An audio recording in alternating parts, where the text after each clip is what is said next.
experience the full power of the dark side.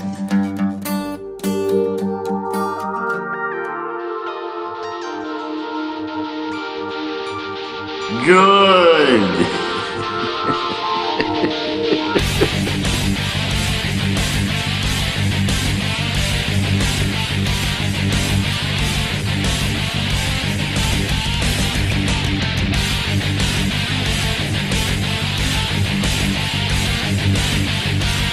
We will deal with your rebel friends soon enough.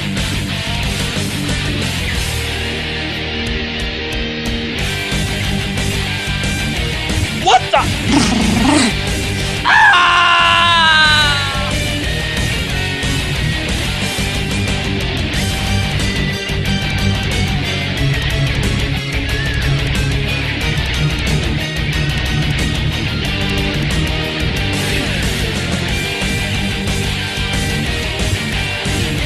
Lisa back.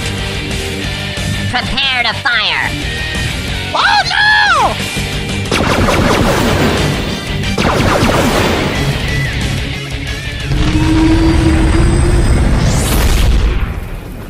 Hello and welcome back to Star Wars Beyond the Stars for episode number 9, recorded on Monday, October 20th, 2014. Live from the bathroom of the Crimson Seabiscuithawk. And joining me tonight is Agent Olan. Hello, everyone. Hello, Twitch. Hello, YouTube. What is going on? And I really hope you brought a new roll of... Never mind. Sudoku paper. Never mind. I'm sure you'll find out. Captain Kinbrae's here as well. Are you guys in the bathroom together? I want to know, because I'm not in there and I don't want to know what's happening. From the other side of the door. And on the other side of the tub is Drake. And ID10T had to be locked in a broom closet because, water and droid don't go well together. Oh, that'd be a bad idea. And I, of course, am Sith Lord Korv, a.k.a. Fred. And we have a couple things we'd like to point your attention to this week before we get into the show. First being the Unnamed SWTOR podcast, episode number 57, the question and answer section from the last Community Cantina. And it also contains some spoilers near the end, but there is a very specific announcement before they get into the spoilers, so you don't need to worry about that one. JD does a great job summarizing a lot of things that are going to be coming to the game. First is the audio from the actual Cantina, and then afterwards is some questions that he asked Bruce McLean himself, and he goes over the answers. And also, check out Darth Pops' blog at www.dragonontheledge.com. And it's also available now from our recommended projects menu on the StarWarsBeyond.com. And just like Darth Pops took advantage of, we offer free shoutouts where we'll announce anything you'd like. Just send us an email to StarWarsBeyond@gmail.com.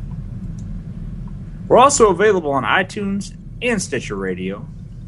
You can like us on Facebook at facebook.com/StarWarsBeyondPodcast. You can send us an email, again, to StarWarsBeyond@gmail.com. And you can tweet us at StarWarsBeyond. We record this show live on Monday nights at 7 p.m. Eastern Standard Time at twitch.tv/NoSHTGaming. Real quick, before we get into what's coming up in the Captain's Log, I feel the need to mention, we had a couple people wondering why we didn't do a show last week. And I felt like we did a good job giving people heads up that there wouldn't be a show last week. But we're going to recap very quickly why that was the case. Lou and I, in our employment situations in real life, federal holidays in the U.S. are amongst some of the very few days that we actually get off from work. So when we get these days, we like to take advantage of them by spending time with our families and doing things outside of the game, and many times we're not physically at our homes and able to record the show on those holidays.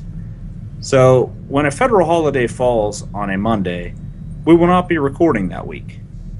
But that doesn't mean that on Tuesday we're not getting together and doing our typical gameplay together, recording the video, and doing other things behind the scenes to further the show along in its cause. Anything you'd like to add to that, Lou? No, I think you summed it quite well. It's just that, as Fred mentioned, when these days come up, and they are far and few in between, and we definitely do like taking advantage of it because it's a free day to spend with our family and friends, so why not? Very good. So with that said, Paige, what's coming up in the Captain's Log? Coming up in the Captain's Log, we have our last 2 weeks in game, information on the next species, and Agent Olan's intelligence report, where Lou will present Lightsaber Combat Part 1, plus the weekly winner of the Agent's Star Wars Trivia Question of the Week, and your feedback in our community holo feed. But we do have something quick to mention, and this is from the official SWTOR website. A Star Wars The Old Republic Community Cantina Tour arrives in Las Vegas, Nevada.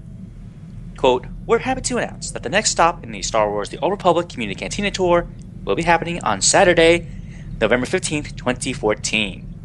This is your chance to join the Star Wars The Old Republic community for a development team Q&A, as well as complimentary drinks, food, and giveaways.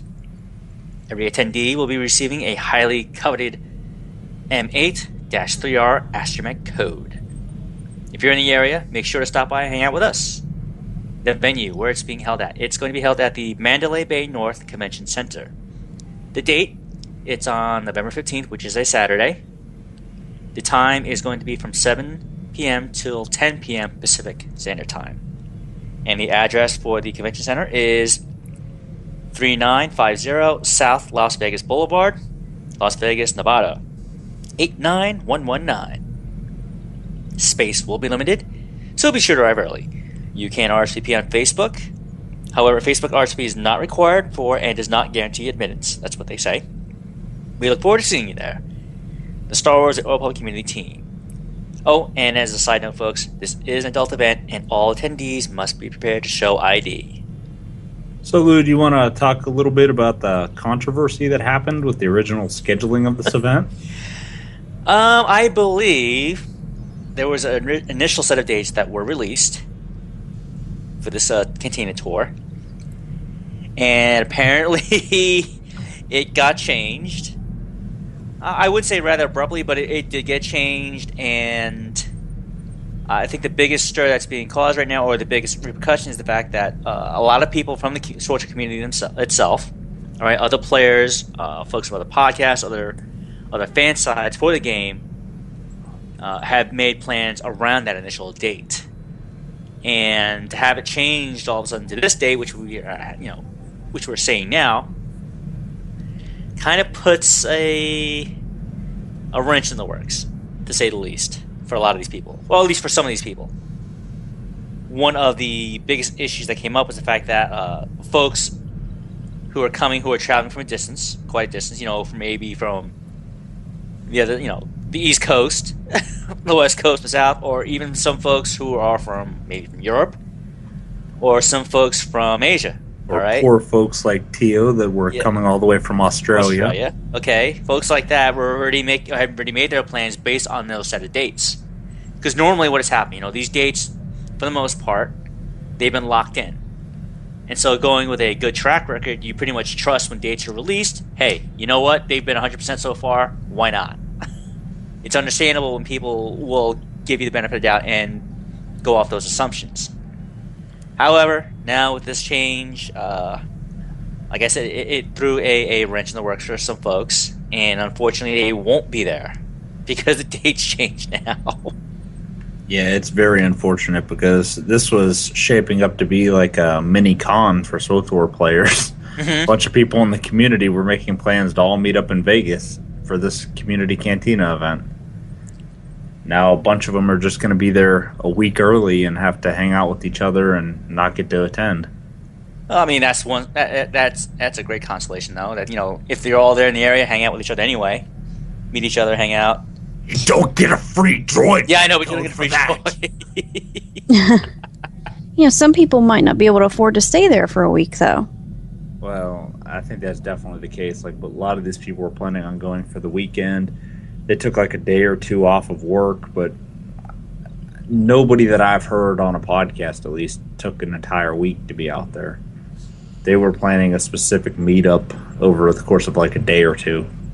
The person I feel the worst for is Theo, who has to come all the way from Australia on a plane and doesn't even get to go to the event he was planning to go to. Yeah, I know. Wow, he's traveling more than halfway across the world. I mean, he's going to a great city to hang out in. They should pay for him to fly to Austin from there and just let him sleep in the studio for like a week. Just hang out there. Here, we got you a bunk in one of the storerooms. There are vending machines in the lobby. Yeah, we'll leave this bathroom open for you in case during night if you have to go. You get to sleep on a cot in Musco's office. Congratulations. Oh, that's not much of a prize. So moving into the captain's log. Paige, what did you do over the last couple weeks? Well, I can't remember. I always write notes, but I can't remember who we were playing on my first bullet point. I know that you and I were on some 55 Imperials, but I can't remember which ones. And I know that we did the Foundry hard mode, and I remember that you died on the first pull. Wow. You have nothing to say about that, huh? Foundry hard mode. That was when we were playing with Lou to do his HK quest. Yeah, you were with me on my... Oh, that's what we were doing. So, She takes incredibly bad notes, Lou. okay. So anyway, that would have meant I was on my Inquisitor, Fred was on his operative, and Lou, were you on your... I was on my operative. Okay. As well. So you remember Fred died on the first pull too, right? Yes. Think really long and hard, Lou. You're playing the healer, and I died on the first pull. That's because nobody was ready. Everybody was talking. You just run in like, I'm going to run my face across all your weapons. Ow, it hurts. I went in there like Raz shot first. Like hand shot first? Ooh. But cooler, and this one didn't change. No, it didn't change. You definitely died. Yeah, I shot first and I died first. And also last. We wiped on Master... I'm not sure if I'm saying this right. Cerolus. I vanished because I was like, oh no, we're gonna wipe. But then I popped out to try and help everybody because I thought that we could recover, but it was still a wipe. And that's what I get for trying to help.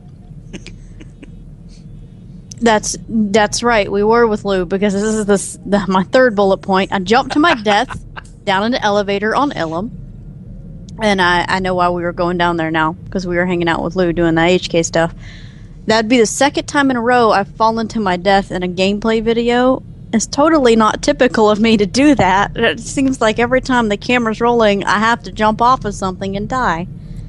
That was funny, though, because Fred and I, we were ahead of you. And we stopped and we were talking, all of a sudden we just see you just run right by us. Like, where's she going? The elevator's like, oh! Whee! Oh my god. Yeah. It's so embarrassing, but at the same time, it's funny. When we were in the False Emperor, Fred pulled out HK-51 to have him lay the smackdown on HK-47. There's some amusing banter that goes on between them. If you haven't seen that, I suggest pulling out your HK and listening to those two go back and forth at each other. Well, real quick before you move on, I want to point out what I noticed here. Other than the HK banter being really amusing, and Lou, you can kind of attest to this as well. When we actually did the Darth Malgus fight, you don't have to knock him down the pit anymore. Like, they changed the fight. Mm-hmm.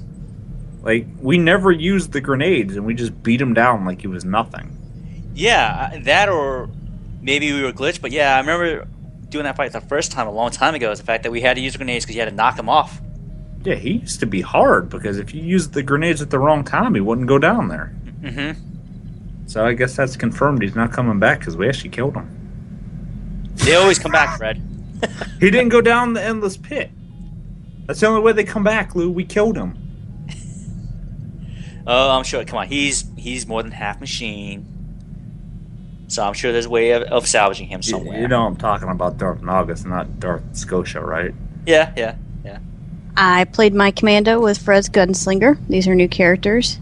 I believe we made it to level 14, and I'm not really sure if that's right, so Fred, correct me if I'm wrong about that. Fred and I did some black hole dailies on our mains. I blocked this out, but I did see that I wrote it here, so it must have happened, but I can't be too sure because it looks like the chicken that scratched these notes had a stroke. God. We also played our Marauders. They started at level 47, and we enjoyed using our 12 times XP boost to get them to the end of their class stories. And that was my first time seeing the end of the Sith Warrior story. And I wouldn't dare spoil it for anyone, but I do have good news. I had the option to break up with Quinn, so I did.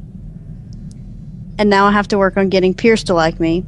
Like all my companions, I will force him to love me, or he will suffer greatly. I don't think Pierce wants to be with any woman that he knows Quinn had first. But then you did like the Sith Warrior story, though, right?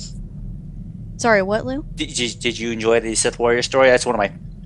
Other than the Agent, that's one of my favorite ones, too. It's only the second one I finished. No, I liked my Inquisitor better. I don't know. It just... The ending didn't seem that climactic to me, and I think it's because I've already seen something else happen. Talk about you poke his belly and he goes, hoo-hoo! That does not happen. I would not touch anyone's belly. Ugh. Cake is a lie. There is only pie. Through pie, I gain weight. Through weight, I gain body mass. Through body mass, my belt is broken. The couch shall set me free. You Wow. done? The Barris. I don't know what you're scared of, the fact that you actually thought about that and came up with it, or that actually might be happening. I didn't come up with that. I stole that from somebody's forum signature. Yeah, he didn't come up with that. All right. Might actually be how. Lou, stick his head in the toilet so I can finish talking. Tra-la-la-la-la-la. Shaduki's floating around in there. It belongs to Treek. Bobbing for Shaduki. Moving on. On our Marauders, we decided to do a heroic 4 called First Commando Cell. Fred, that was on Voss, right? I'm gonna assume that was a yes. We kind of started getting our butts kicked. Pretty sure my companion died. Who do I use? No, Quinn was alive. Your companion died. Just by that name, that was on Boss. Yes.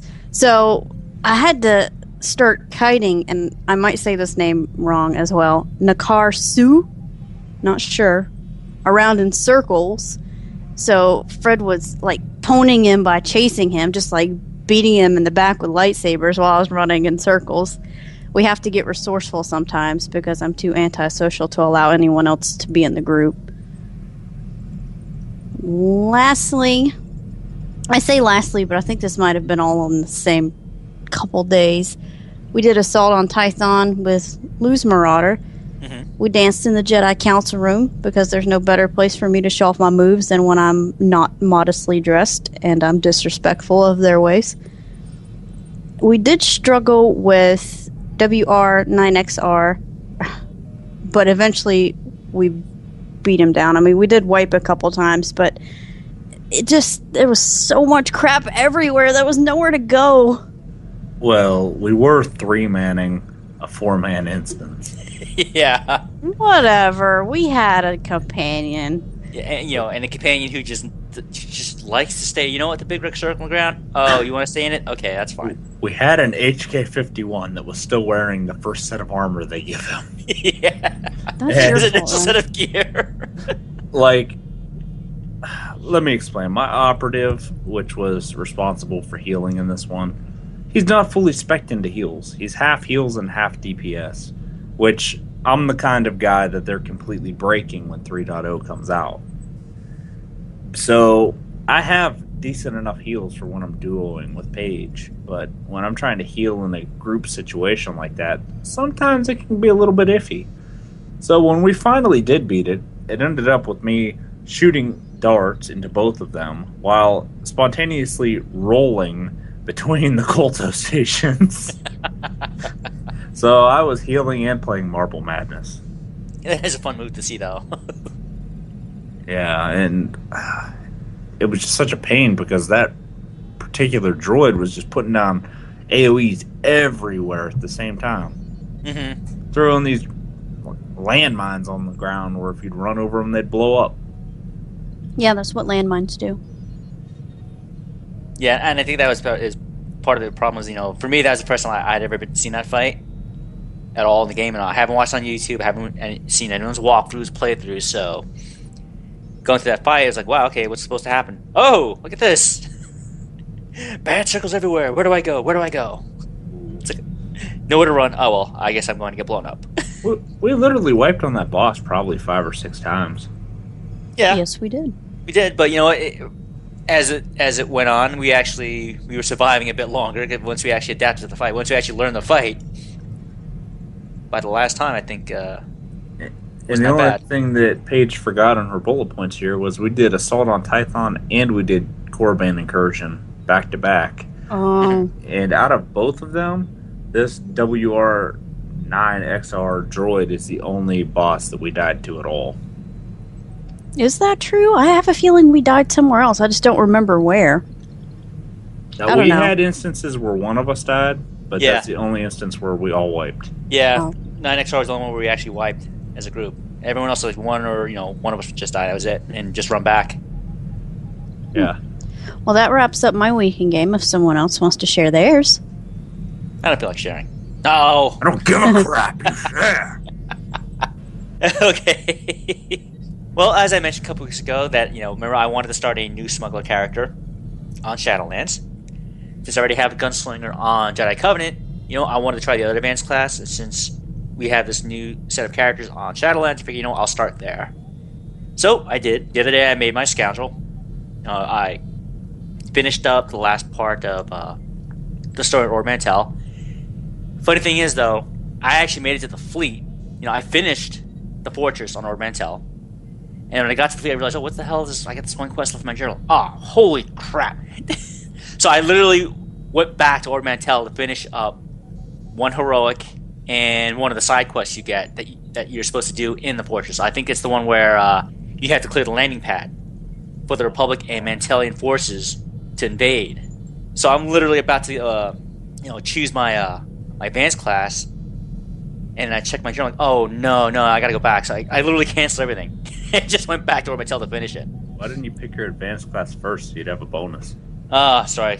OCD kicks in like that. I like to have everything complete on the planet before I make my characters like that, for some reason. I've always done it, so. I would have definitely become a scoundrel so I could heal myself while I was doing those last two. Nah, just, it didn't need to, because by the time I got, I was usually level 11 by the time I got to the fleet. So doing that quest and doing the heroic 2 was easy. I know, that guy's like, hey, come here, I want to teach you something. You're like, no, wait, I'll be back. Yeah, I'll be right back. Hang on. I forgot something. And so, having completed that, went back to the fleet, spoke to the guy, picked up Scoundrel as the advanced class, and of course, what I always do is I always try to look for, or start plotting out, gear as I go along. And as I have here in the notes, I've always said, we'll always say again, that smuggler gear, a lot of it looks like garbage to me. Okay, it looks like life preserver's gone wrong. Okay, I don't understand the graphics, why it looks like that, or the the poofy collars we get on a lot of our gear. It's like, why? Like, why is that? I don't get it. So what I'm doing now is I'm also looking for adaptive armor on the GTN. Whatever's available, I will pick up. Anything to make my character look halfway decent, and slap some mods in there that I can get. I feel like you're going to get a whole bunch of crap that matches those guns that sell for 70 credits. I hope not. Oh, maybe it'll... how it's the first time playing the Scoundrel, I realized, they get the scatter gun as a secondary weapon. So I thought it was pretty neat. It's like, oh, look at this. It's like SWTOR's version of the Evil Dead, this is my boomstick. Primitives. Since it sounds like a shotgun, I thought it'd be pretty fun. I was like, oh, wow, look at that. I wonder if I could slip, one of those other guns in there to have it substitute for the scatter gun. That'd be funny. Interesting how that's the mirror of a vibro knife. Yeah. Somehow, something you go stabby with, or something you just do a lot of damage up front with by shooting someone in the back. Not sure. Not quite sure how that works. Like 8-inch blade versus something equivalent to like 30-06. I don't know which will hurt more. Well, I can answer that, Lou. They hurt equally as well. God, I hope so. Because I haven't tried the move yet. I'm waiting to try that move on my schedule. Just shoot someone in the back. See how much damage it does. So, we'll see.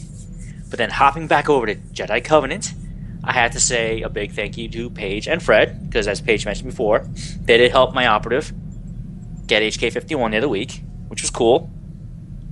And as Fred mentioned, yeah, we did that last fight on Foundry, with fighting Malgus, and realizing, yeah, they changed that fight because now I haven't done Foundry in so long on any of my characters. It's like something brand new to me, almost sometimes. That one was False Emperor with Malgus. False Emperor. So it's just like, wow, all these changes, these fights that we've read about in the past, but never really seen, because a lot of those lower level flashpoints I just don't do. I just go straight to the leveling process. Planet to planet, quest to quest. The heroic 2s, heroic 4s, and just level up. And for better or for worse, I don't really notice the impact of not doing. I mean, yeah, there's sorts of great gear, weapons, but after all this time, I think I've managed to survive without doing them. But I think from now on, especially now that we're doing stuff on our leveling group, Shadowlands, that we should, I would like to do those more often, because in the end they are a lot of fun anyway.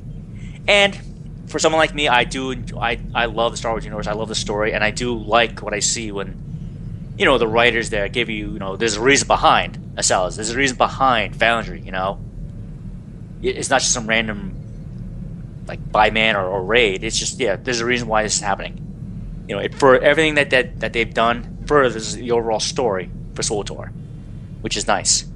But I digress. HK-51, like his predecessor, HK-47, for me is just pure fun to bring along, because I have been trying them out just for the side commentary. How the companions always say something as you're going along your business during the game. Oh yeah. So, true to form, just like if you played Knights of the Republic 2, when you get HK, wow, the stuff he says and some of the banter, it's like he gets some of the best lines. And his voice actor is perfect. Yes, whoever, I keep forgetting his name, whoever he is, he just does such a great job. It's like, he relishes this role. And, and it carries over to his voice work, which is great. Which gives HK so much character, which is why a lot of people enjoy having him along. And right now, like I said, I've been using just do the initial level 50 dailies we got when the game first came out, just so I can slowly start building him up and get used to him. Since I've always used Scorpio, or Vector, leveling up, the tank commands we've had on the operative. And for now, since HK is more of a DPS role, I'm learning how to adapt to that. Learning to adapt my playstyle to using DPS character and keeping them alive long enough for us, to actually clear the content. And I want to get it up to the point where he's on the same level playing field as Scorpio is, and almost the same point where I have Temple at the moment. And let's see what else. Oh, mentioned earlier, we ran some tacticals together, and that was a lot of fun. And for this time I took my Marauder out, and I must say I have never really grouped my Marauder since the first year of the game. Before, when I was on Juyo, before the initial server merges, I was in a guild there, and that was the only group I ever ran with on my Marauder. And this is during the initial months of the game, so we were all leveling up, learning the game. And then just before the server merges happened, the players in my guild, they either left or went elsewhere. So I never really joined another guild with my Marauder. So from that point forward, my Marauder and a lot of my characters have just been for solo play. Yeah, the occasional group every now and then, but nothing really guild focused. or I never really went out of my way to make join groups because of that. Well, one good thing, she'll probably be in a lot of our gameplay videos for the next couple months. Because we haven't decided anything officially yet, but it's looking as of right now, our leveling group will probably be put on hiatus until the expansion comes out when that 12 times XP boost is gone. We're going to have to decide off air, though, so don't be surprised if you see them come back sooner than that. Or, we'll have that discussion whether or not we're going to actually shelf them, or if we just want to roll with the 12 XP, or if we just want to skip our class quests and come back to it. We have different options. Yes, we do. And lately I've been thinking about trying a different spec, my Marauder. Right now I've got her in Annihilation Tree, and I'm curious to see how she'll fare in the other trees, or how I'll play on the others. So I think maybe in a couple of weeks I'll swap out, and try a new build and see how it plays, and see if I like it or not. Another thing too is I've been neglecting my sorcerer on Jedi Covenant, and this week I'll be focusing on her, rebuilding her credit pool, her credit and combination pool, because she actually needs some more upgrades as well. Because over the course of time, I think over the past month, the bulk of the stuff I've been buying has just been for Chem Val, especially upgrading his gear, because my sorcerer's always been in the back burner for the past few months since I've been focusing on my operative. So I feel, I like playing the sorcerer class too, so I should, give her some love, take her out, and keep her on par with the rest of my characters. Keep her on par with my operative and my marauder as well. And so in that light, like I said, I also was looking at the GTN, saw some adaptive armor that is on sale for cheap, and I figured, I'll buy that Fire Sorcerer too, and just start saving up for the mods and other stuff to go with it. So yeah, she's poor again, and we'll have to rebuild that soon, I hope. I'm also looking to probably get more time healing, and actually by that I mean actually healing groups, because I have been soloing a lot for the past year on all my characters. So I figure, I play, I have a couple of healing characters at max level. I figure, let me start simple, get some practice, and and heal some groups, so that eventually, I'll be able to have practice and be able to actually do maybe work my way up from story mode, and then be able to do hard modes as well down the line. You could start off in some of those high-end tactical flashpoints. Exactly, which is what I was going to say. I'll probably start off just doing the tacticals for now, work my way up, and then as I slowly start improving my gear, I'll start looking around and see maybe attempt the story modes at least. Get practice in there, and then see what I can do, where I need improvement. And again, look at my gear, see what else needs, adjusting and moving around and improving as well. And then work my way up to hard modes. Yeah, because if you're in a tactical flashpoint and somebody dies, you could be like, hey, you should have clicked the Colto tank. Yeah. So don't worry, I'll be nice enough to res you. Soon, but not now. And lastly, on the Republic side, I've been looking at my Sentinel, because she also needs a lot of improving. I mean, she's at a decent clip right now, but looking at how my Imperial characters are all, their gear, comparatively speaking, my Republic characters are lacking, to say the least. Especially my Trooper. So I definitely need to work on those two characters as well. Because I need to, for my Sentinel, obviously, Kira is on par with my Sentinel, but as I mentioned before, I need to probably work on Doc, bring him out more often. Just because I noticed, even though Fred despises Quinn, I always use Quinn on my Marauder when I'm doing dailies or soloing content, and he does an alright job, so I figure, if he can do it, I guess Doc can keep me alive as well on my Sentinel, so why not? Oh, don't bet on that. Oh boy. Quinn's a much better healer than Doc. Bleh. Oh, jeez. Have you invested in another companion known as Treek? No. I know what I'm getting you for Wookiee Life Day. a inhabitant from a world that hasn't been discovered yet. A mercenary contract, and then you'll discover the rest from there. How does Ewok get off the planet? She'll tell you as soon as you talk to her on your ship. But yeah, that's been my week, my past couple of weeks so far. All right. Well, I've had a fairly eventful last couple weeks. I made a new bounty hunter on Shadowlands, and by that I mean I deleted the one I had on Jedi Covenant and remade him on Shadowlands. Jeez. He was only level 5 on Jedi Covenant, so it wasn't a big loss. I was gonna say, like, wow, okay. I made him into a mercenary. He's up to level 24 now. I have a problem when I'm trying to level with Paige and we're both under that 12 times XP boost, because we're both separate classes, which means we're doing separate class stories. And even if we were the same class, we couldn't be in the same phase and both get credit for the quest. So it's inefficient. We tried making 2 characters to level up together, and what we end up doing is soloing the planets separately while we're just talking to each other in a group. Yep. So there's not really any playing together during 12 XP. Not unless you're the exact same class, in which case you'd just be going through everything twice. Or you could just follow the other person around and help them, but it's not efficient at all. No, not when you're with a friend. I'm fully expecting the point to come, though, when we hit gear issues and we have to help each other. I don't know. I was doing pretty horribly on... Oh, goodness, where were we? We were on Balmora, I know that. We went to the Balmoran Arms Factory, and I had to have your help because I was struggling so bad. Yeah. Someone with that. I made another warrior. Oh, you made a Juggernaut. Right, and you have a bounty hunter. That's the guy you're talking about remaking, right? Yeah, my mercenary.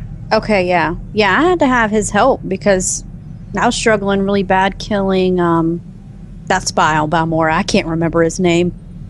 Not important, he's dead now. Colonel Loser of the Republic.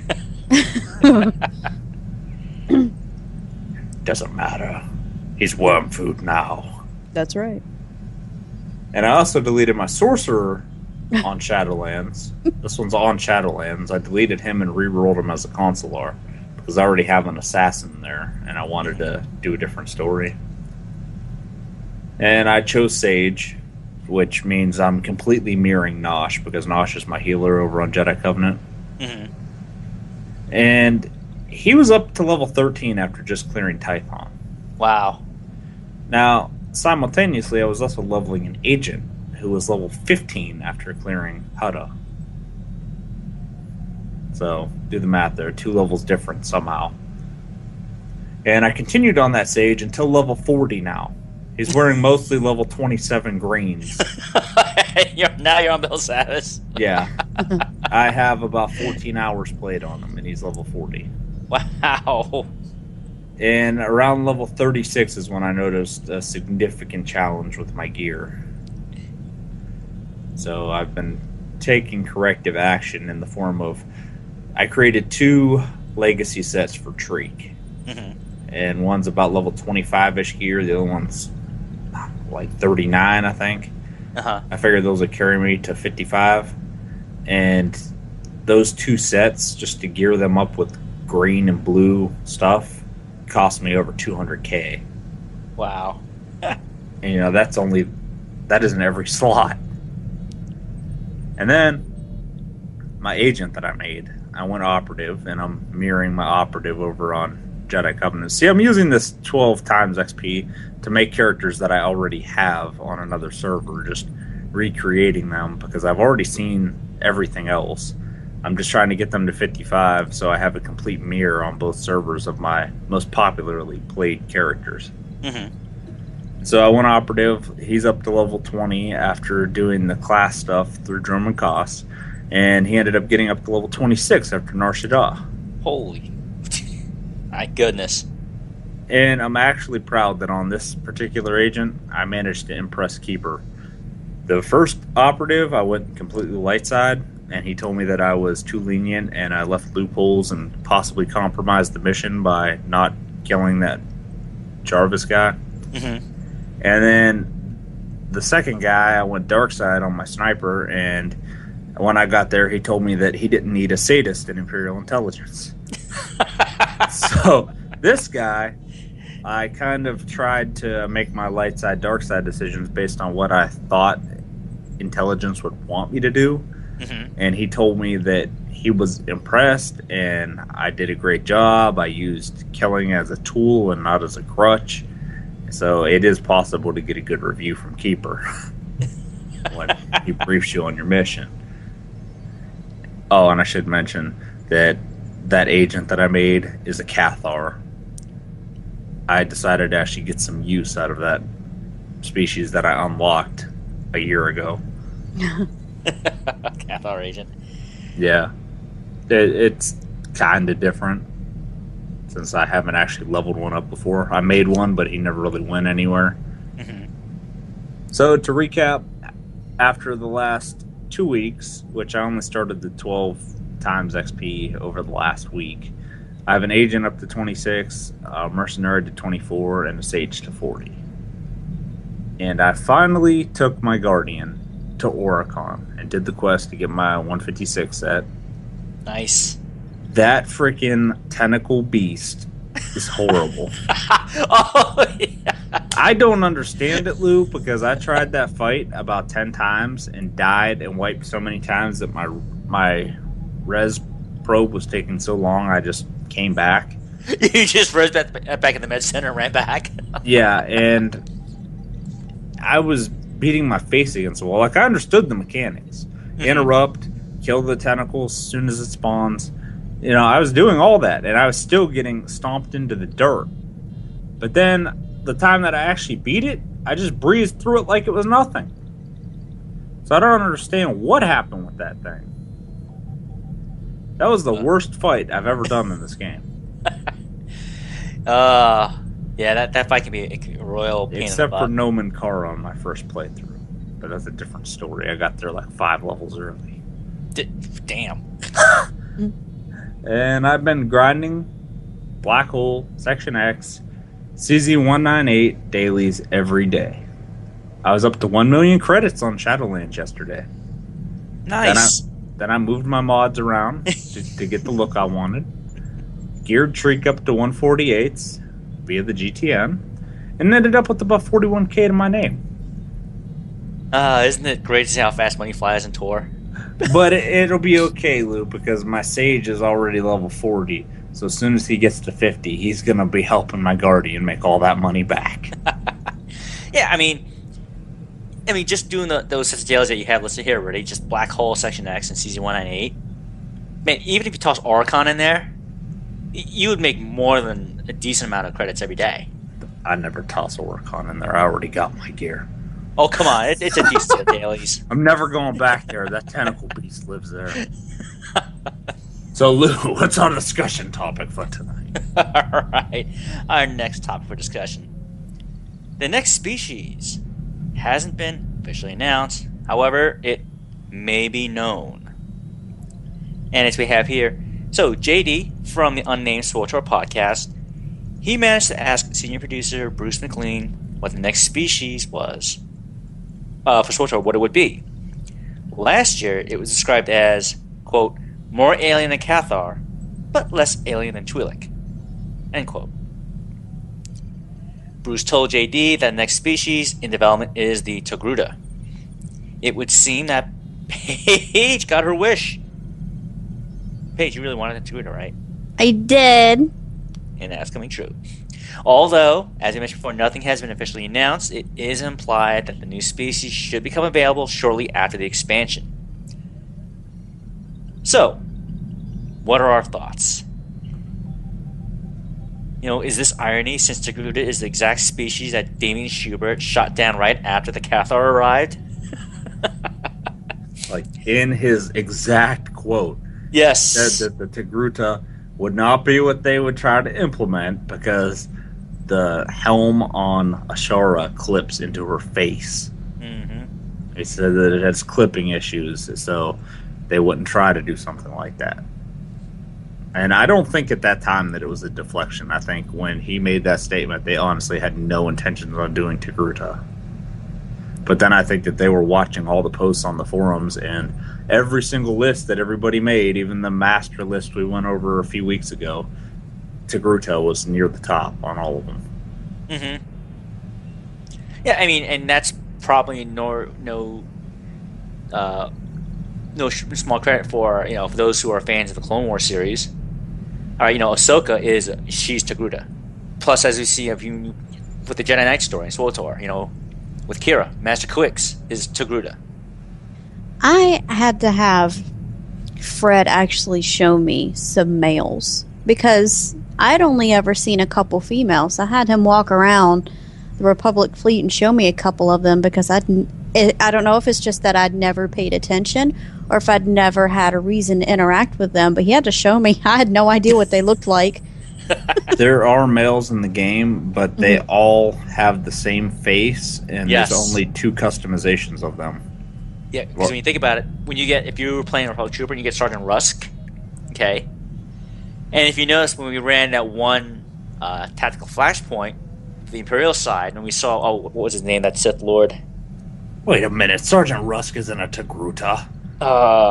He's one of them dudes that has the claw things on his head tails. I don't think that's what they officially call that, but... He's Chagrin. Oh, Chagrin. Yeah, believe it or not, Lou, there's actually male Togruta in this game that look just like Ashara, but in male form. Oh boy. There's 2 of them on the fleet. I could show you after the show. Yeah, because now I'm curious. Going back on track here. For reference, the Cathar were added in Game Update 2.1, Customization.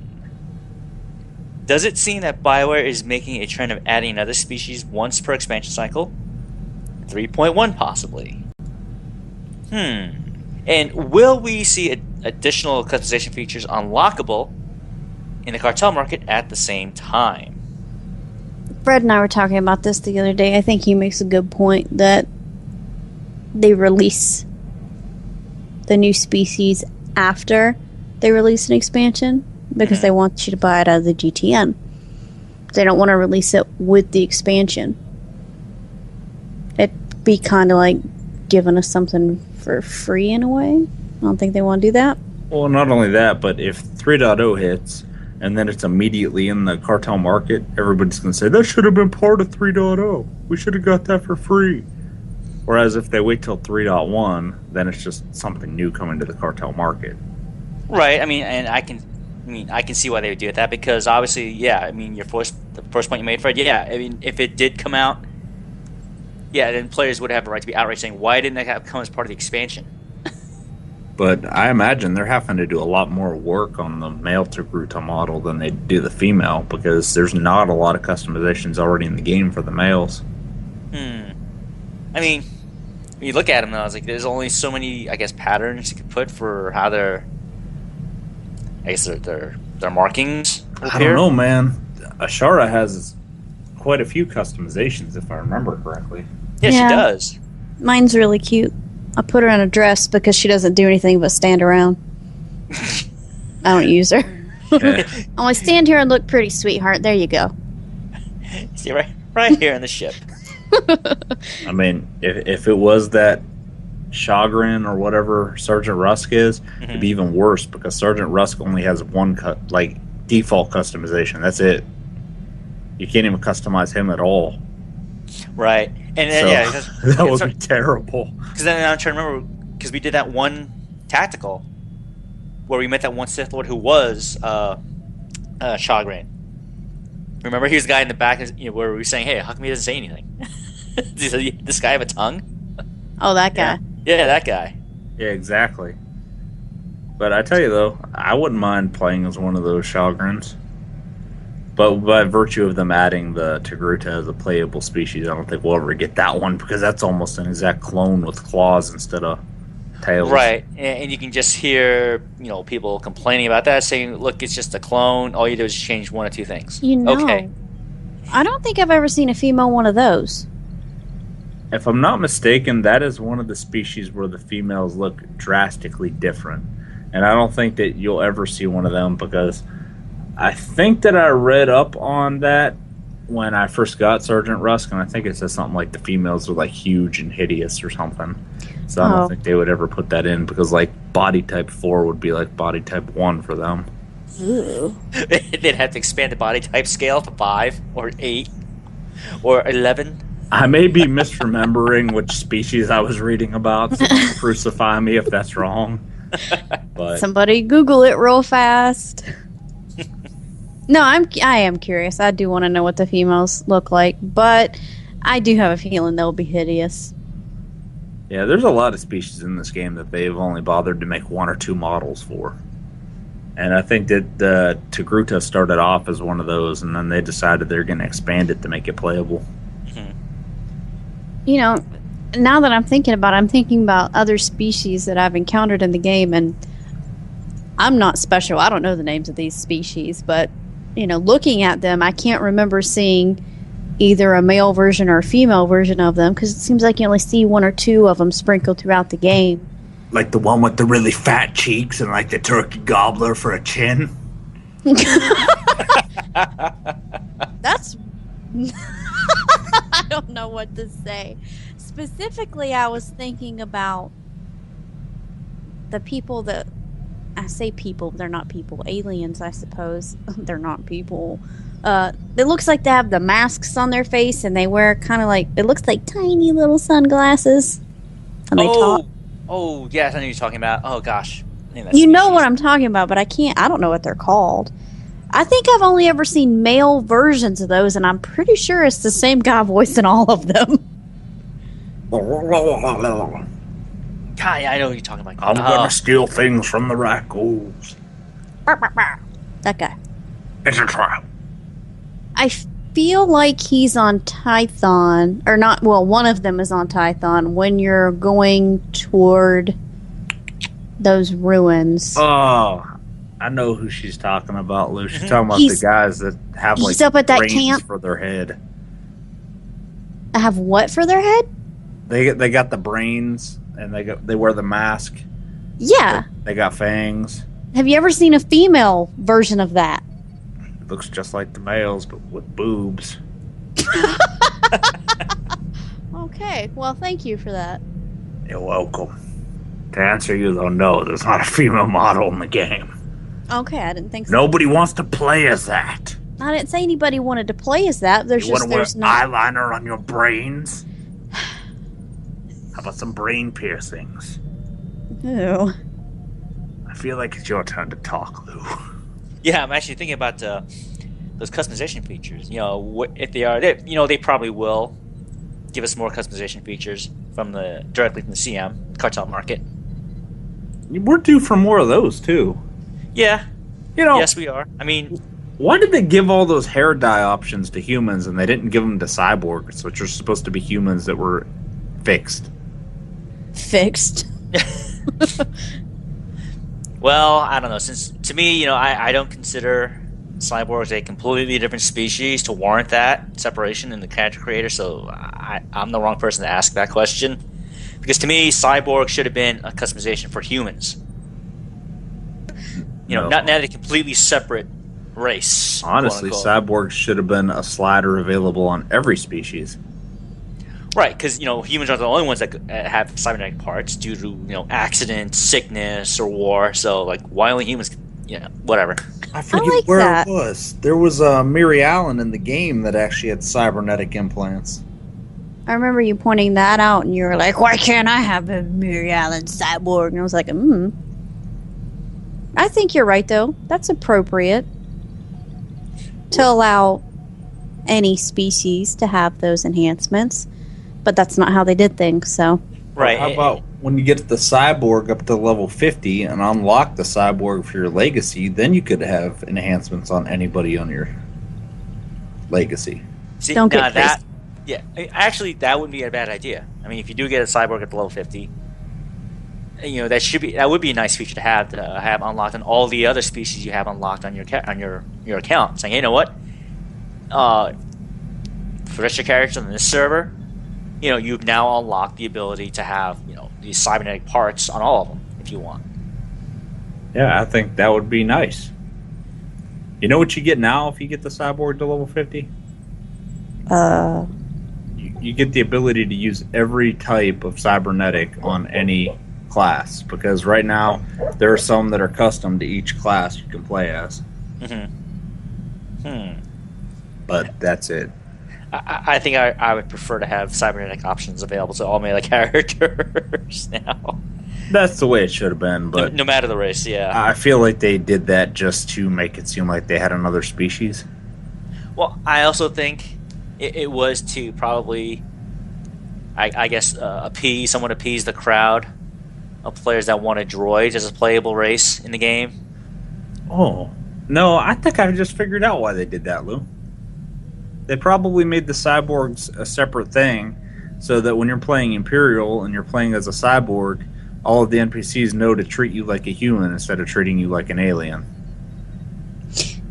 That's a good point. Because they do run their mouths sometimes about you being an alien.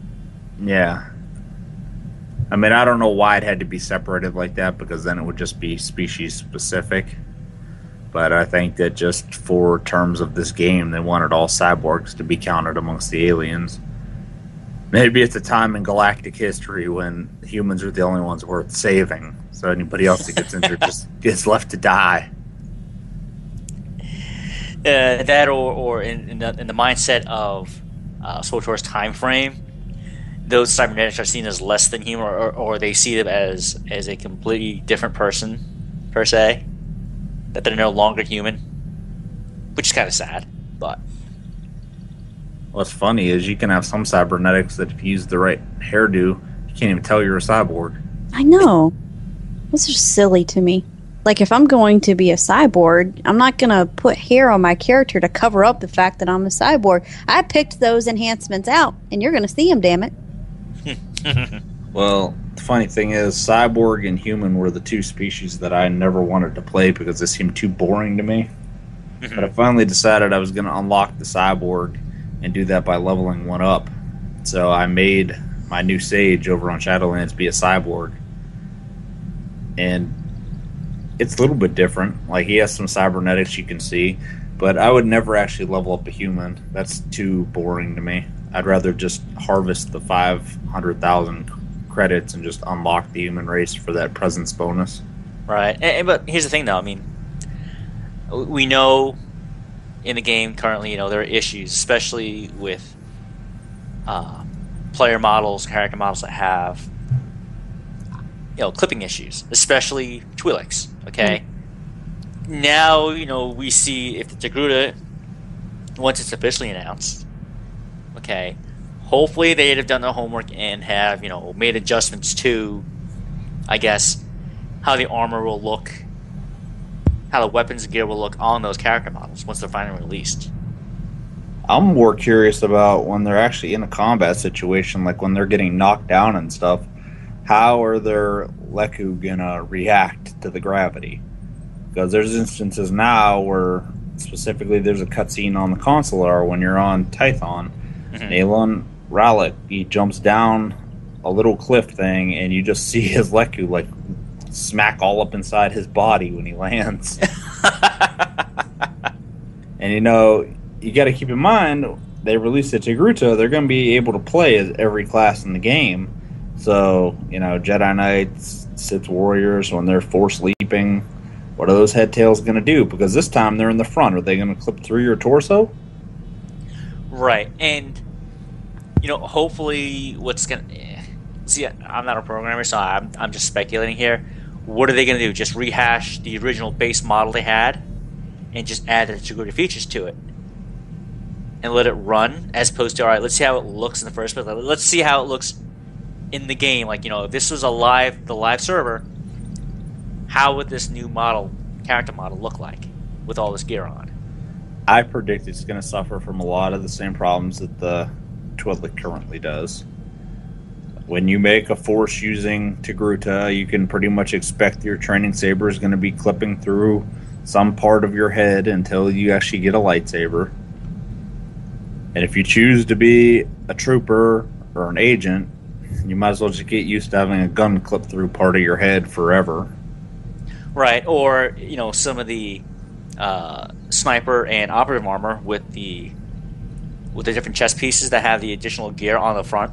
How is that going to look with the? I guess for now we'll call them Leku that the Togruta have. Like, how is that going to now? You could probably expect that to clip into that as well.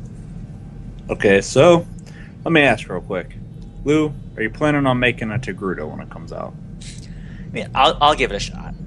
I mean, I have tried the other races before. I do have a cyborg, and I do have a Mary Allen, not Mary Luca, and what else? I do have both Mary Luca and Mary Allen, and cyborg, and I haven't tried the other races as of yet.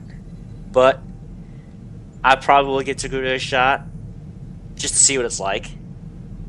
And Paige, are you going to make a Togruta? I am. Simple answer to your simple question. What are you going to name her? No, I can't say that on the show. Never mind. It was going to be something foul and terrible that came to mind, but I can't. I'll tweet it privately to some friends later. Well, even though Togruta wouldn't have been my top pick for a new species to be added, at this point, I'm just happy that they're actually going to be adding a species, regardless of what it is. And yeah, I'll make one. I mean, I recently just broke down and made a Twi'lek for the first time. So, if it's there, I'll use it, because I pretty much play everything except for humans. Because, that's boring. Every game has humans. So generic. Exactly. I'll never level up a human in this game. But Togruta, definitely I'll try it. Probably be on Shadowlands, and I'd probably make it some type of a Force user. I have pretty much all the Force users covered over on Jedi Covenant. That's what I was thinking, that I was going to go Force user, probably on the Republic, because I have so many Inquisitors and Warriors right now, and I'd like to see the ends of the other stories, so I was thinking that maybe I'd do it that way. Okay. So, Paige, what do you got for us for the Star Wars recommendation of the week? For those who are interested in actually getting a look at the recommendation of the week, I will be posting a link with a photo on the Facebook wall. It generally comes up after the show is released on iTunes. This item, again, this week I went to thinkgeek.com because they had something that just made me giggle a lot.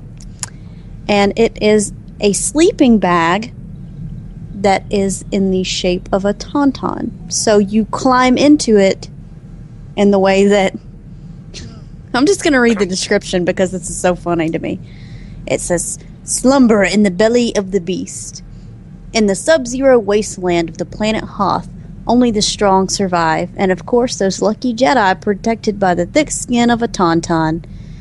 Now, after exhaustive movie viewing, research, and analysis, ThinkGeek Labs has isolated the exact synthetic compounds needed to recreate tauntaun fur. What have we done with this supreme knowledge? Created a tauntaun sleeping bag, of course. This high-quality sleeping bag looks just like a tauntaun, complete with saddle, printed internal intestines, and a plush lightsaber zipper pull. Oh, God. Now, when your kids tell you that their favorite Star Wars movie is Attack of the Clones, you can nestle the wee ones snug in simulated tauntaun fur while regaling them with the amazing tale of Empire Strikes Back. Use the plush lightsaber zipper pull on the tauntaun sleeping bag to illustrate how Han Solo saved Luke Skywalker from certain death in the freezing climate of Hoth by slitting open the belly of a dead tauntaun and placing Luke inside the stinking but warm carcass.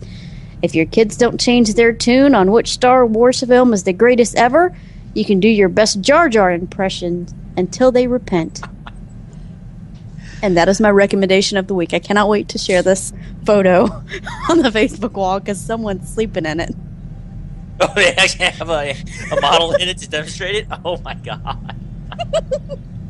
That's pretty cool. And just chat to the tauntaun, keep you lukewarm, but if I were the camping type, I would need one of these in my life. But I believe it's kind of pricey. I don't remember the cost, and if I followed the link, I'm pretty sure I could see the price. I'm pretty sure it's $150 for that thing for a sleeping bag. You know, if you get the bonus content, one of the deleted scenes from Attack of the Clones, they actually cut Jar Jar open and put Annie inside of there. Ew. And he's like, "Oh, Miss Annie, it hurt." Good, it's supposed to hurt. Zolu, what do you have for us in the intelligence report? All right, this week in the intelligence report, we have lightsaber combat, part 1. Not as clumsy or random as a blaster. Wonder who said that. Or in the words of Kriya, a lightsaber, any weapon, only achieves worth in how it is wielded, in the effort, the struggle of one who holds it. So, lightsaber combat referred to several schools of martial arts as specialized in, though not limited to, fighting with a lightsaber. Such fighting forms were required to compensate for or to take advantage of the unique attributes of lightsabers, notably the odd balance of the weapon, all of the weight being in the hilt, and the omnidirectional cutting edge. The most prominent lightsaber-oriented combat styles were the 7 forms of the Jedi Order, though other organizations were known to have developed their own styles and methods, an example being the Sith-developed Dunmok technique. The various combat forms owed their unique focuses and methods to the eras in which they were created, as they were oftentimes developed to answer a new generation of weapons technology. For example, the dueling-centric Makashi form was created during a time when Dark Jedi and Rogue Force wielders ran rampant through the galaxy, and lightsaber duels became a common occurrence, whereas Sorasu was developed when such confrontations were rare, and Jedi were more likely to confront blaster-wielding opponents and gunslingers rather than lightsaber duelists. And here we have a little quote from one famous Jedi. "These weapons are not playthings. A lightsaber is a dangerous and destructive instrument, a powerful blade that can strike down an opponent, or a friend, if you're not careful." Luke Skywalker to his students. Throughout the millennia since the lightsaber's creation, the art of dealing with them developed into 7 classic forms and numerous other styles. It was difficult to master for a number of reasons, one of them being again that all the weight a lightsaber had was in its hilt. It had been said that only a force-sensitive individual could completely master lightsaber combat. All 7 traditional lightsaber forms included the same basic techniques as ancient sword fighting styles, such as defensive postures, overhand strikes, parries, ripostes, and counters. The lightsaber was a very versatile weapon, owing to its unique lightness and omnidirectional cutting ability. It could be wielded one-handed or with both hands. The Jedi were trained to use the Force as a conduit between the wielder and the weapon. Through this bond in the Force, the blade became an extension of their being. It moved with instinct as though it were part of the body. The Jedi's attunement to the Force accounted for the almost superhuman agility and reflex illustrated in the use of the lightsaber. Early in the weapon's history, when the Sith were numerous, the art of lightsaber dueling flourished.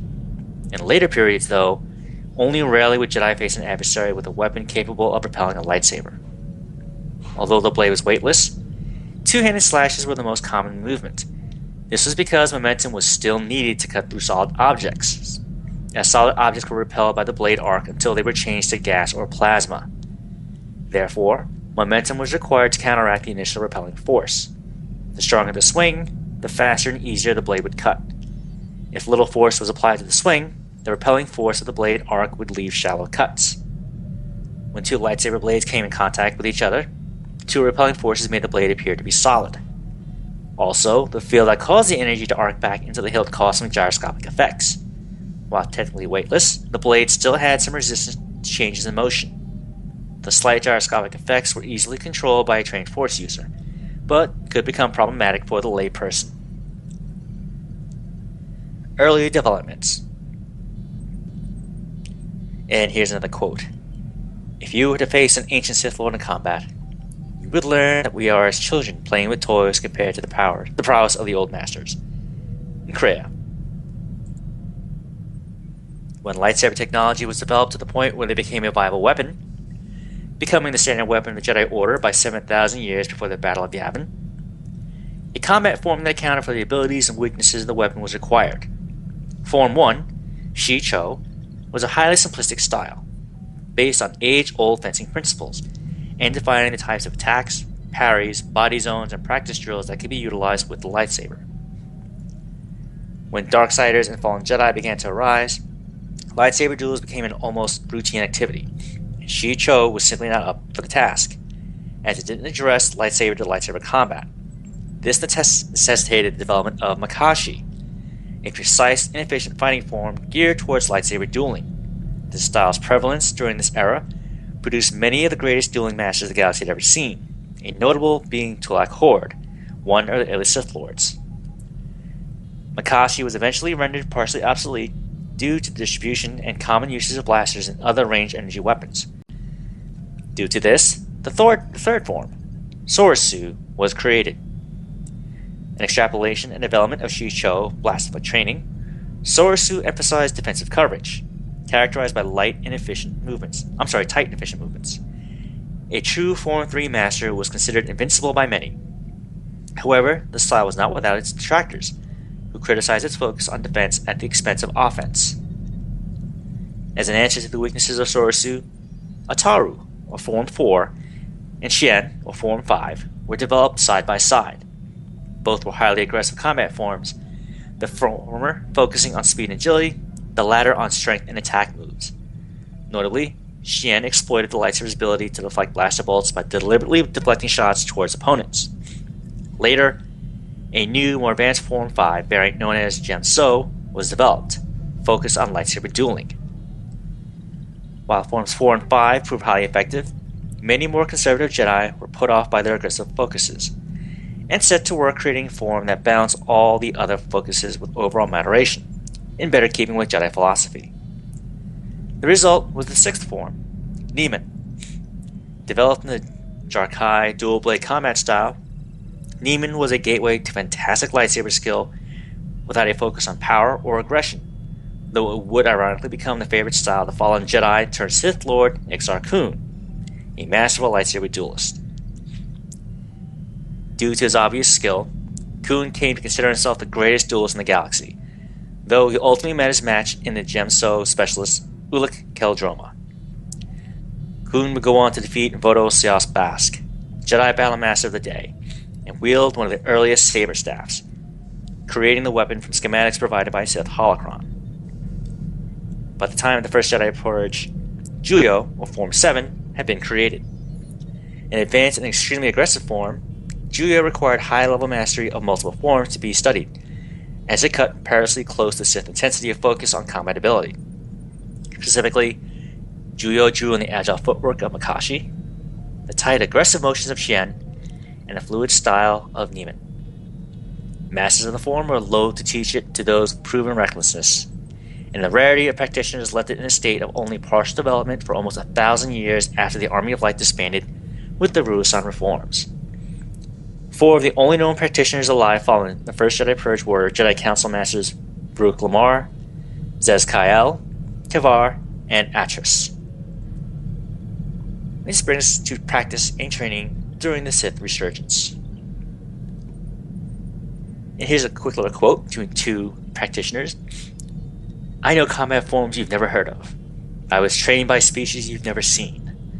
I'm more than skilled enough to kill an unconscious man, but now I have your measure."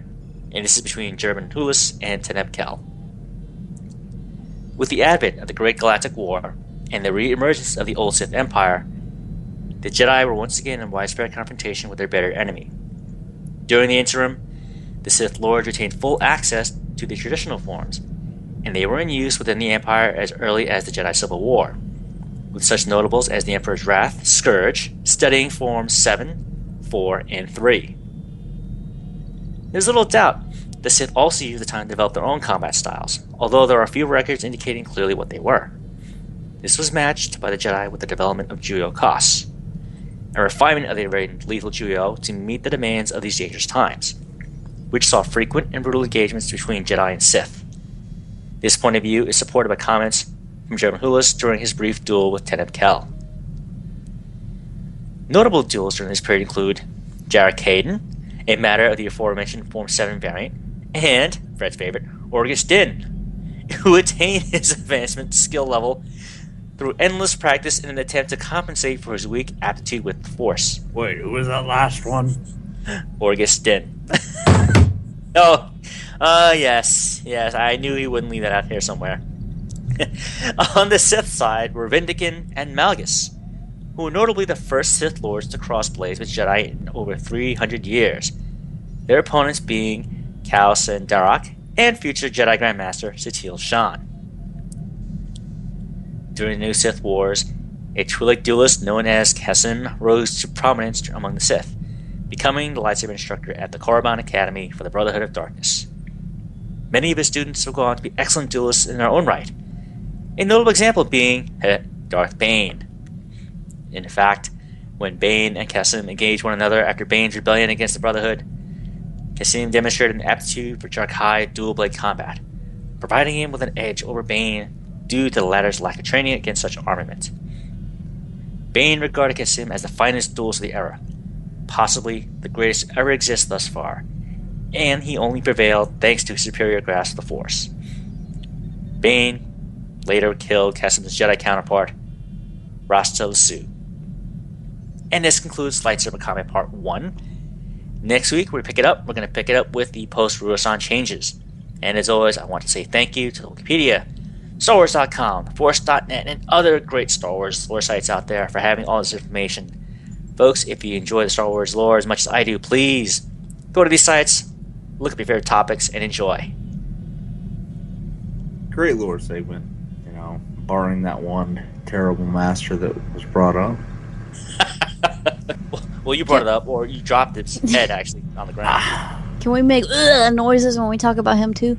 No, that's reserved for Quinn. Okay. Yeah, that's Quinn specific. Ugh. And that takes us into the community holo feed. Yes, the holo feed where we discuss your emails, tweets, and Facebook feedback. And as always, the trivia question of the week, where each week we're going to post a trivia question into our YouTube video version of the show. Simply go to StarWarsBeyond.com and we'll link you right to the episode. On the episode page, there will be a button you press to see the trivia question of the week. Alternatively, it'll always be after we say our goodbyes.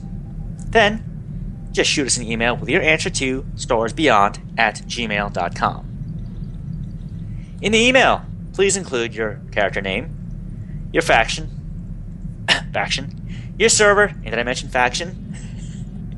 If there is more than one correct answer, we'll do a random drawing to win a cartel pack. Everyone that answers correctly will be entered into a drawing for a much larger prize, which we'll draw on the show every few months. You can be entered into the grand prize drawing every time you answer correctly. So, last week's winner is Chris S. from Harbinger. And for those who didn't get the answer, last show's answer is the Ithorians. Okay, or as the rest of the Star Wars universe knows them, in slang, the Hammerheads. And if you're still wondering who that is, when you're doing the quest on Tython, he's the master that comes out and he reprimands that little cheater that has you lift up the rock for him. Yes, that's correct. That's an Ithorian right there. I remember the quest, but I do not remember what that guy looks like now. Oh, come on. He suddenly just blanked out in my mind. It's the best species in all of Star Wars. Right next to the Selkath. I'm gonna have to look at that. You'll hate it. Is that the only one of him in the game, speaking of species? No. Oh, that's the only model of them. Mm-hmm.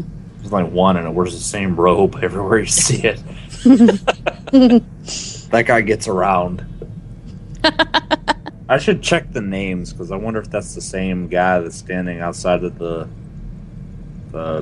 three families war camp on Quesh. Yeah, you're right. There is an Ithorian there too. Yeah. Yeah, he gives you some quest to save the wildlife. And also, don't lift that rock. What feedback did we get from Facebook page? We posted a request to tell us how you're liking the 12 times boost to class XP. Jay Connell said, I love being able No, to... skip that one. Move on. I'm not going to do that. Tra-la-la-la-la. Jay's my spirit animal. I have to read his. He said, I'm loving being able to rip through each story. It's much more like watching a movie than before. Smuggler story is so damn funny. Stephen S. said, like using it for my alts to get story content without the planet storyline. Suzanne E. said, great for experiencing different class stories quickly, but I do wish you had a choice to switch it off for some characters. Loving the show, by the way. Bart K. said, I'm loving it, but he didn't say that part. Russell M. said, great for getting the class buffs and companion plus 10 bonuses on those classes I don't have the time or inclination to play. And finally, Phil D. said, great chance to try out other servers also. I'd like to go back to what Suzanne said. Do you agree that you should be able to switch it on and off? I think that they should have done it like how Lotro did their XP bonus when Rise of Isengard was coming out, and they should have mailed us an item in the mail that you had to equip. Like a cosmetic item. Right. I agree. I think it's appropriate to have a switch to where you can turn it off, because there are situations where you want to play with people who might not have that unlocked. Yeah, I mean, there have been other MMOs that have the same ability to where you can actually turn off your XP gain. Whether it's your regular XP or alternate advancement, like in EverQuest or Quest 2, where if you want to stay on the same level as your friends, but because, I guess for whatever real life issues, they don't have the same playtime, you can turn off your XP gain, and that way your character will always stay at that same level until your friends catch up to you. So yeah, I think it would have been nice to have that toggle ability, but for what it's worth, it's out now. But that's a good idea you guys came up with, giving a cosmetic item to trigger it, or at least somewhere in the options. Say, hey, do you want to turn on 12 time XP for this character? Yes or no? I think that's fair. Yeah. What's going on in the SWTOR community page? Check out these up-to-date podcast episodes. ToroCast, episode 217, posted on the 20th on torocast.com. Corellian Run Radio, episode 129, available on corellianrun.com since the 9th. UntiniCast, episode 170, is available at untinicast.com since the 16th. The Unnamed SWTOR podcast, episode 57, posted on the 11th and can be found at gadokgaming.com.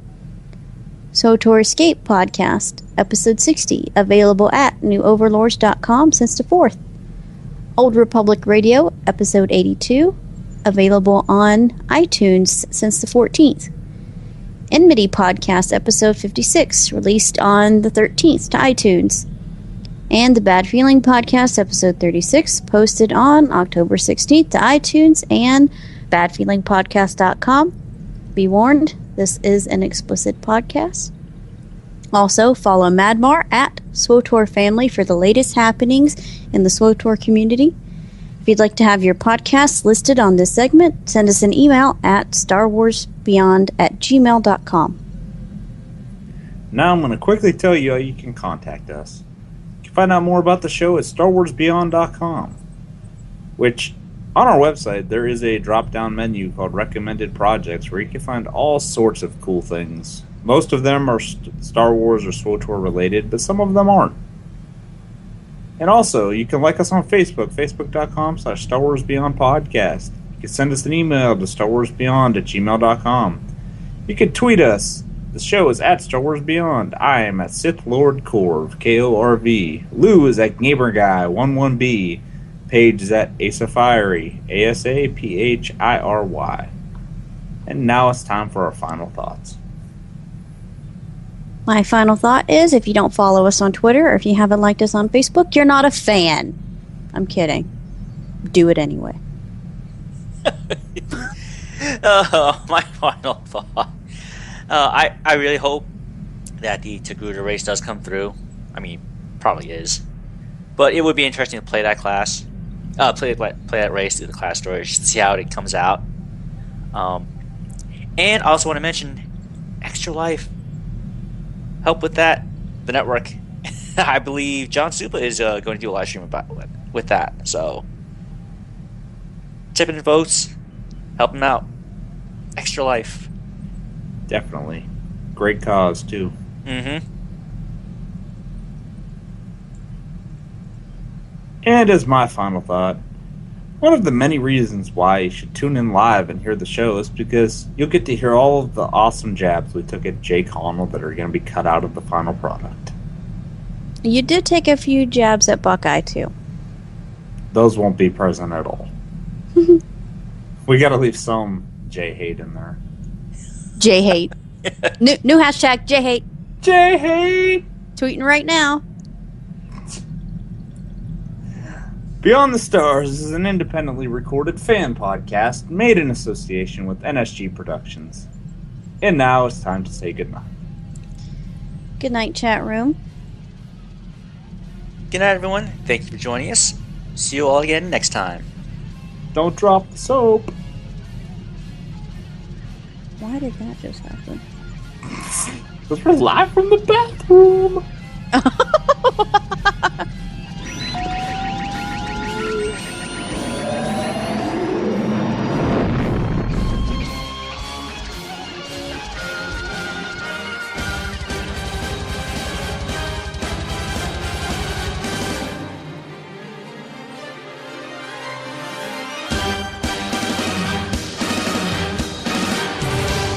You've served your purpose.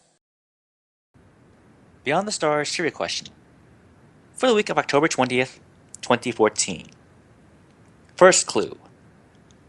We were not Jedi, nor were we Sith, but the Force was strong within us.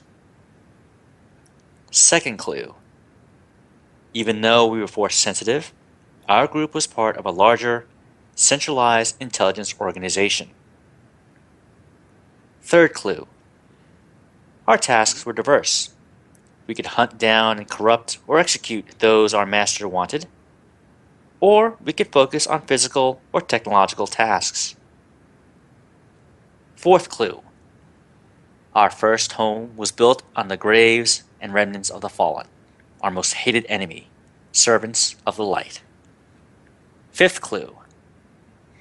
We carry talismans on each of us, so those of a similar nature could never find nor detect us.